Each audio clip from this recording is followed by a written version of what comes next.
सन 2000 से जब से मैं पत्रकारिता के फील्ड में आया तब से मैं चुनाव की रिपोर्टिंग कर रहा हूँ, क्राइम रिपोर्टिंग कर रहा हूँ। लेकिन मैंने इतने लंबे अंतराल में इतना सस्पेंस, इतना रहस्य, इतना खतरनाक चुनाव नहीं देखा। मतलब 50-50 वाली कंडीशन, कुछ कहा ही नहीं जा सकता। अगर आप 20 आदमियों से बात करेंगे तो 20 में से 5 आदमी कहेगा कि हमने भारतीय जनता पार्टी को वोट दिया, भारतीय जनता पार्टी की सरकार बन रही है। 5 कहेंगे कि कांग्रेस की सरकार बन रही है। 10 कहेंगे कि भाई हम कुछ बता ही नहीं पा रहे, हमको तो आधा आधा लग रहा है। मतलब मामला पूरा आधा आधा है। एक बात छत्तीसगढ़ के चुनाव की कर रहे हैं, बात संदर्भ छत्तीसगढ़ के चुनाव की कर रहे हैं। 17 नवंबर को मतदान हुआ। पहले चरण का 7 नवंबर को हुआ, दूसरे का 17 नवंबर को हुआ। और तब से छत्तीसगढ़ के आम जनता का, मीडिया कर्मियों का, नेताओं का, अफसरों का, कर्मचारियों का, सबका माथा घुमा हुआ है। समझ ही नहीं आ रहा है कि हो क्या रहा है। सरकार कांग्रेस बनाएगी कि भाजपा बनाएगी, दावा दोनों कर रहे हैं। भाजपा कहती कि भाई हम तो 45 से 55-52 तक ला रहे हैं सीट। कांग्रेस कहती कि भाई हम बहुमत के साथ ला रहे हैं सीट। जनता चुप है।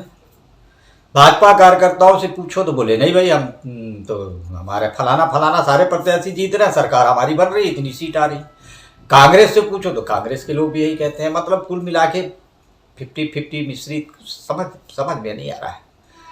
मैंने लोकसभा का चुनाव का रिपोर्टिंग किया, विधानसभा के चुनाव की रिपोर्टिंग की, पार्षद चुनाव की रिपोर्टिंग की, नगर पंचायत, ग्राम पंचायत, तमाम की माहौल एक बार में समझ में आ जाता है आपको हल्का से।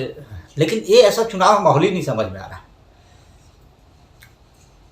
सारे प्रत्याशी कह रहे हैं, चाहे वो भारतीय जनता पार्टी हो या कांग्रेस के हो, सब कह रहे हैं कि हम जीत रहे हैं। और उनके चेहरे पे जो आप कॉन्फिडेंस देखेंगे और या उनकी तैयारी जो देखेंगे, जैसे किसी ने डीजे बुक करा लिया है, किसी ने धमाल बुक करा लिया है, कोई मिठाई बनवा रहा है, किसी ने सूट नया तैयार कर लिया है। मतलब आपको लगेगा कि जीत तो यही रहा है। फिर दूसरे के पास जाएंगे आप तो उसकी भी यही तैयारी। मतलब हो क्या रहा है समझ में नहीं आएगा आपको। अब हो कुछ भी, लेकिन इस बार किसी भी एक को जोर का झटका धीरे से लगेगा, चाहे वो भारतीय जनता पार्टी हो, चाहे वो कांग्रेस हो। मैं सोचता हूं कि जिस तरह से ये दावे कर रहे हैं दोनों पार्टी, भारतीय जनता पार्टी या कांग्रेस, अगर स्थिति नेट टू नेट हो गई, 45 सीटें आ गई, 90 विधानसभा सीटें हैं, अगर 45 आ गई तो क्या होगा? क्योंकि एक सीट जरूरी है, 46 तक पहुंचना है अगर आपको सरकार बनाना है। तो फिर उस स्थिति में क्या होगा?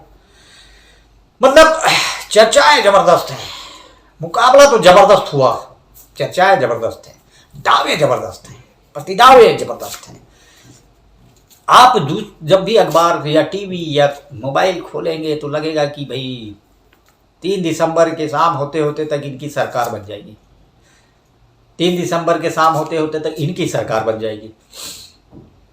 यहां तक सुनने में आ रहा है कि भारतीय जनता पार्टी हो या कांग्रेस, अब तो शपथ ग्रहण की भी तैयारी कर रहा है। कुछ नेता तो बस भाई चुनाव जीत रहा है, मंत्री बनेंगे, अपना मोदी जैकेट भी सिलवा लिया है कुछ लोगों ने, तैयारी पूरी है। लेकिन होगा क्या? राजनीतिक समीक्षा करने वाले, राजनीति के जानकार लोग, राजनीति के जो गणित को समझते हैं, वो भी कुछ नहीं बता रहे, सब माथा पकड़े बैठे हैं। ये होगा क्या? क्या परिस्थिति बनेगी? कहीं संवैधानिक संकट तो नहीं आ जाएगा? अगर 50-45 वाली स्थिति आ गई तो फिर क्या होगा? कौन टूटेगा? कौन किसकी तरफ जाएगा? कहा जा रहा है कि अगर भारतीय जनता पार्टी को थोड़ी कम सीटें भी मिली तो भारतीय जनता पार्टी कहीं ना कहीं जो निर्दलीय है, ऐसा कहा जा रहा है कि छत्तीसगढ़ में 4 से 5 निर्दलीय भी जीत के आ सकते हैं, क्योंकि सारे जो निर्दलीय चुनाव लड़ रहे हैं, बागी होकर लड़ रहे हैं, जो अपनी अपनी पार्टी में कद्दावर रहे हैं, चाहे वो भारतीय जनता पार्टी के बागी हों, चाहे कांग्रेस के बागी हों, कद्दावर लोग चुनाव लड़ रहे थे, इनके जीतने की भी संभावना बन गई है।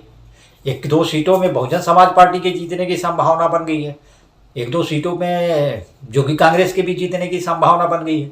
अब जीतते कितने हैं अलग बात है, चर्चाओं में है, संभावना है। तो ऐसी स्थिति में क्या होगा? क्या निर्दलीयों के लाठी लग जाएगी? क्या निर्दलीय जिस तरह का समर्थन करेंगे वो सरकार बनाएगा? मतलब प्रतिक्रिया क्रिया प्रतिक्रिया, मतलब चुनाव इतना जबरदस्त चल रहा है, चुनावी चर्चाएं इतनी जबरदस्त चल रही हैं कि आपको समझ ही नहीं आएगा कि ये छत्तीसगढ़ में इस बार हो क्या रहा, हवा का रुख किधर है। हवा एक जगह आके ठहर गई है, ना इधर का पता चल रहा है ना इधर का पता चल रहा है। मैंने छत्तीसगढ़ के कई इलाकों में बात की, वहाँ भी 50-50 वाली स्थिति है।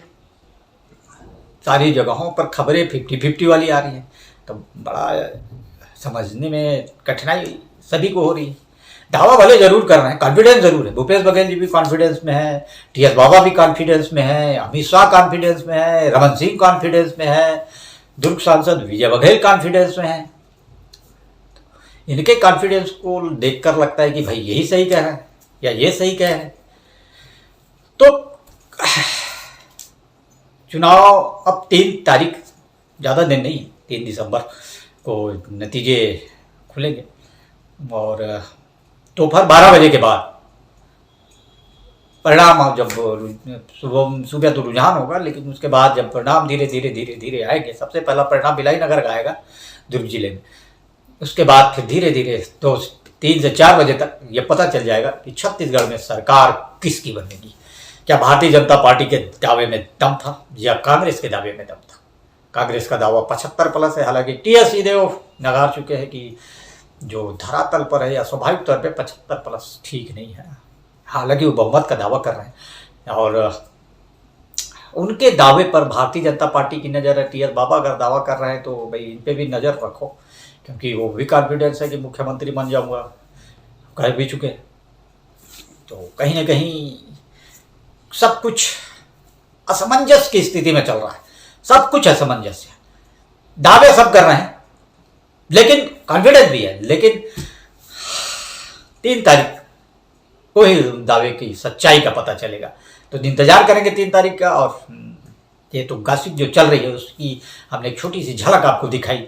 हमने बताया कि किस तरह की छत्तीसगढ़ में चर्चाएं चल रही है, किस तरह से सारे लोग हक्का बक्का वाली स्थिति में है कि कुछ कहा नहीं जा सकता कि किसकी सरकार बनेगी। दावा, राजनीतिक दलों के दावे के हिसाब से लोग बात कर रहे हैं। जनता थोड़ा खामोशी अब जनता ने तोड़ना शुरू किया है। तो अब देखते हैं कि छत्तीसगढ़ में किसका जादू चला, छत्तीसगढ़ में मोदी मैजिक चला या फिर भूपेश का भरोसा चला, छत्तीसगढ़ में किसान चले या महिलाओं को दिया जाने वाला प्रतिवर्ष का 12,000 का वादा चला। तो ये इसके लिए भी 3 तारीख तक के इंतज़ार करना होगा। तो बने रहिए हमारे साथ और इस तरह के और एपिसोड देखने के लिए हमारे चैनल को लाइक शेयर और सब्सक्राइब जरूर करें। तब तक के लिए नमस्कार। आपके शहर भिलाई 3 में आ चुके हैं सबसे बड़े बिल्डिंग मटेरियल सप्लायर शोभा ट्रांसपोर्ट मोरिद भिलाई 3। यहाँ आपको किफ़ायती दरों में सीमेंट, गिट्टी, रेत सब उपलब्ध है। ये विश्वसनीयता का प्रतीक शोभा ट्रांसपोर्ट। संपर्क कर सकते हैं इन नंबरों पर।